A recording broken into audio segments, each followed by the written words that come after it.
Monsieur le Président de l'Union nationale, cher Michel, Monsieur le Secrétaire général, cher Alain, Monsieur le chef de cabinet de Madame la ministre Heutebrück, cher docteur, chers collègues, chers amis, Mesdames, Messieurs, c'est avec plaisir que je vous accueille aujourd'hui pour prononcer une brève introduction à ce colloque organisé par Solidaris Mutualité Socialiste et consacré au décrochage social des adolescents. Ce colloque s'inscrit dans la foulée du Thermomètre Solidaris, un vaste programme d'enquête sociale et politique sur des sujets de société qui font débat. Ce programme a été lancé il y a bientôt 2 ans, en juin 2012, en partenariat avec 2 médias d'envergure et de qualité, Le Soir et la RTBF. Alors, la question centrale, c'est comment vont-ils? Pour savoir comment ils vont, on leur a posé une question en partant d'une échelle qu'on appelle l'échelle de Cantril. C'est une question standardisée, communément admise au niveau international, qui permet d'avoir un chiffre qui répond à cette question, comment vont les gens? Et donc, ici, comment vont les adolescents? Et ce chiffre, il est de 7,02 sur 10. Voilà la cote qu'ils se donnent à eux-mêmes quant à leur situation de bien-être. Et donc, c'est ce qu'on appellerait une petite distinction, mais c'est quand même pas mal, 7,02 sur 10.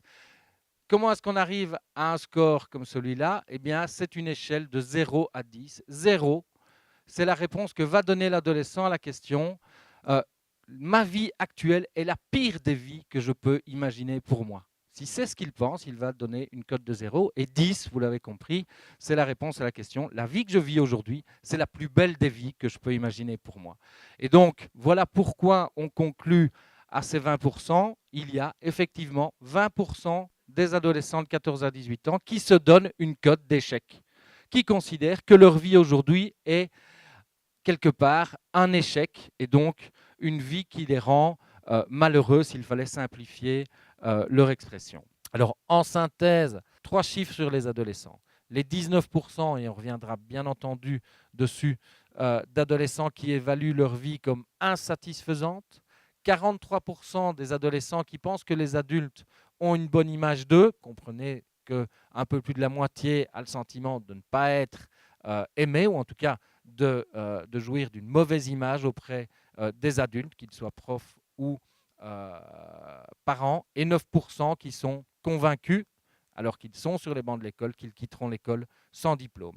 18% des professeurs seulement qui sont satisfaits du rôle de l'école. Et concernant les parents, 2 chiffres à retenir. 34% des parents qui ont vraiment peur pour l'avenir de leurs ados et 12% qui se sentent dépassés par leur rôle de parents d'adolescents. Alors, on vous l'a dit, on le redira, les professionnels autour de la table repointeront du doigt cette particularité. Évidemment, 20%, 2 jeunes sur 10 va mal ou très mal. Ça ne doit pas nous faire oublier que l'autre conclusion, c'est que 80% vont bien et vont sans doute beaucoup mieux que l'image que certains, les médias, mon collègue du soir ne me contredira pas, ou en tout cas, ça ne l'étonnera pas. Les médias donnent parfois des adolescents, génération perdue, génération de fainéants. Non, 80% s'en sort très bien, 80% va bien. Je souhaite et j'insiste pour qu'on ne perde pas non plus ce chiffre de vue. Dans l'enquête Solidaris, il y a quelque chose de super intéressant qui ressort, c'est que la majorité des ados reconnaît avoir besoin d'un contact avec l'adulte et même en souhaite davantage, parce que pour eux, c'est indispensable dans sa construction, dans leur construction. Par contre, ce qu'on note aussi comme chiffre interpellant, c'est que 74% des adultes ne sont pas conscients de ce besoin-là. Et qui plus est, 79 ne pensent pas comprendre les ados, ni être outillés suffisamment en matière de communication et d'entrer vraiment en dialogue avec les ados que pour pouvoir vraiment avoir une écoute non moralisatrice, non jugeante, cadrante qui plus est, mais empathique et de comprendre les ados. Donc je pense que ce qui est vraiment important, c'est d'avant tout de se former, bien évidemment, parce que ces techniques de communication, elles s'apprennent. Et c'est vrai qu'on ne s'improvise pas adulte entourant un ado, si je puis l'exprimer comme ça, mais qu'il y a des petites subtilités, des petites choses qui sont faciles à connaître et qui peuvent s'apprendre. Donc, favoriser le contact avec l'adulte et la communication entre les différentes structures autour des jeunes, pour moi, ça me paraît essentiel. Former les professeurs, les PMS et les PSE. Donc, de mon point de vue, je pense qu'il est important, avant tout, on parle de ces enseignants qui peut-être ont besoin d'avoir plus d'informations pour détecter les signes avant-coureurs ou même les acteurs scolaires dans les PMS et les PSE.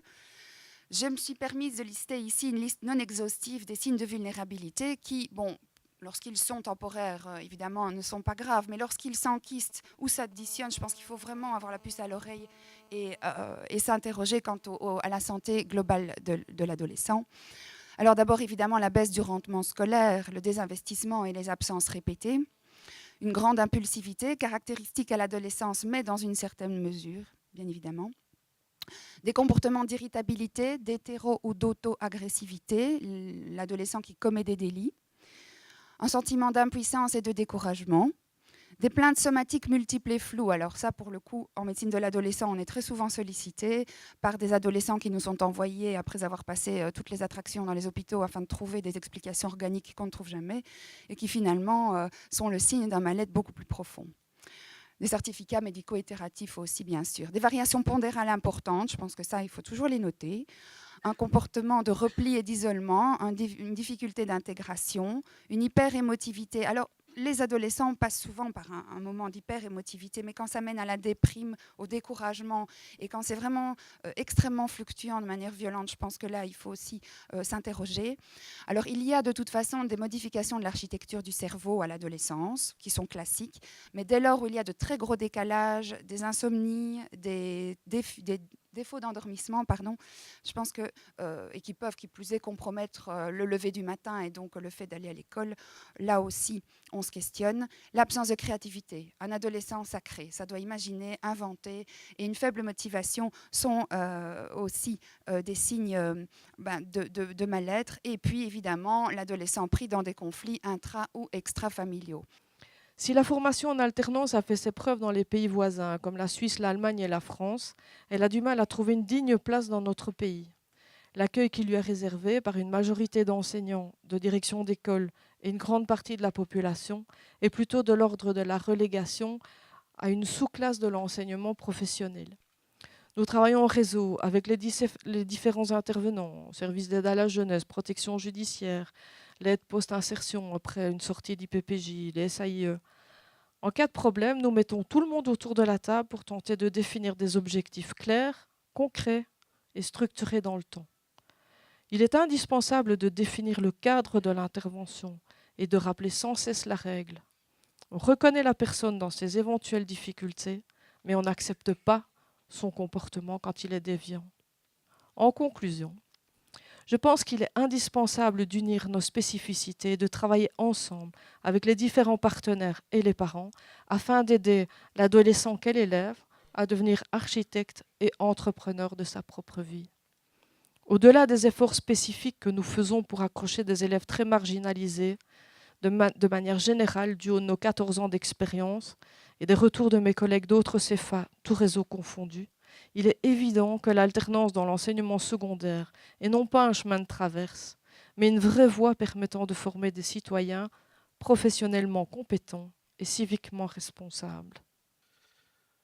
Plutôt que de jouer le rôle d'ascenseur social dont on a parlé et qu'il incombe à l'école de jouer, tout le monde en est en tout cas convaincu, je crois que notre système éducatif actuel, non seulement pour en tout cas une partie de ses élèves, heureusement par la plus grande majorité, mais ils sont encore trop nombreux à en être victimes, l'école ne joue pas ce rôle d'ascenseur social, bien au contraire, elle transforme, et c'est un comble, les inégalités sociales en inégalités scolaires.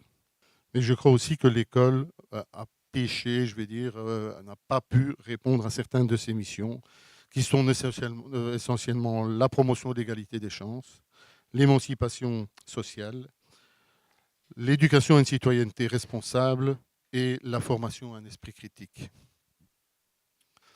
Je vais vous citer 4 sources de ségrégation au sein donc, de notre système scolaire.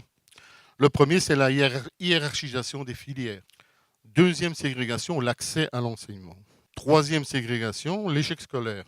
La quatrième et dernière ségrégation, qui est une conséquence de l'échec scolaire, mais que j'ai souhaité isoler, c'est le décrochage scolaire et l'exclusion. Ces constats de carence, donc, je vous dis, on pourra en rajouter, la liste serait impressionnante, démontrent, si besoin en était encore, que le décrochage social chez les adolescents rime, je l'ai dit, avec, beaucoup trop souvent avec décrochage scolaire, l'un renforçant l'autre et entraînant bien entendu démotivation, perte d'estime de soi, manque de perspective sur le plan personnel et social et parfois marginalisation. Je poserai d'abord peut-être 3 questions, mais auxquelles je ne répondrai pas dans mon exposé. La première question par rapport au thermomètre et aux questions qui sont posées, c'est peut-on parler des problèmes sociaux dans l'école? J'entends pas les problèmes de société, mais réellement des problèmes sociaux de classe sociale, de méconnaissance sociale. Les enseignants sont-ils formés pour cela? Deuxième chose, c'est une fois que les questions peuvent être abordées, est-ce que l'école est toute seule pour toutes ces questions sociales? Ou ne faudrait-il pas, en plus de mieux former les enseignants, ou de les former autrement, d'autres corporations de métiers, d'autres corps dans les écoles qui puissent aider à cela? Et peut-être à côté des CPMS également.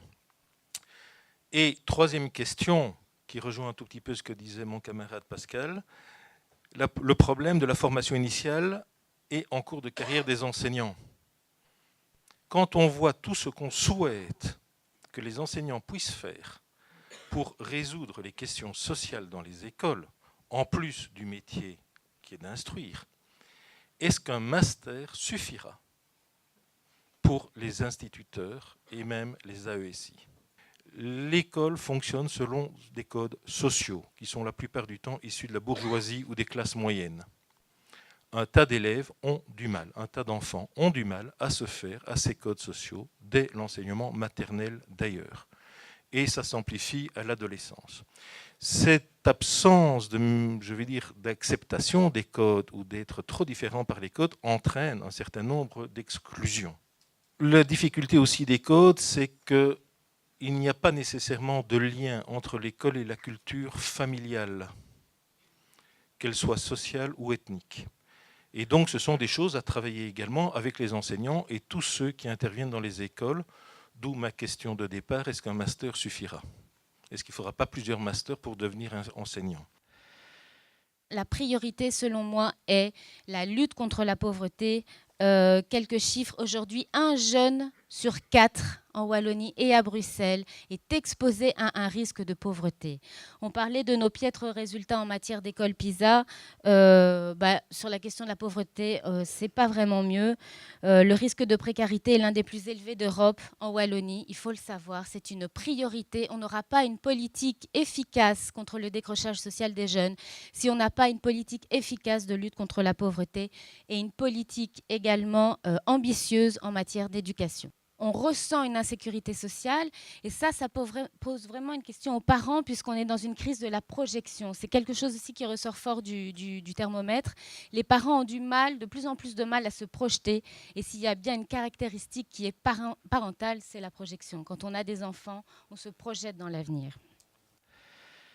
Sancho, effectivement, vient d'une famille très pauvre. En fait, c'est une famille monoparentale officiellement, mais officieusement, elle ne l'est pas parce que la maman vit avec une personne qui est sans papier, qui n'a aucun revenu. Et Sancho a également un frère qui est majeur, qui est également sans papier et sans revenu. La mère étant avec un revenu d'intégration sociale au CPS, vous imaginez que la situation n'est pas évidente. Et Sancho, tous les jours, il vient à l'école avec ses tartines. Sa maman est une maman très attentive et elle veille à ce que Sancho ait tout ce qu'il faut. Mais elle n'a pas d'argent.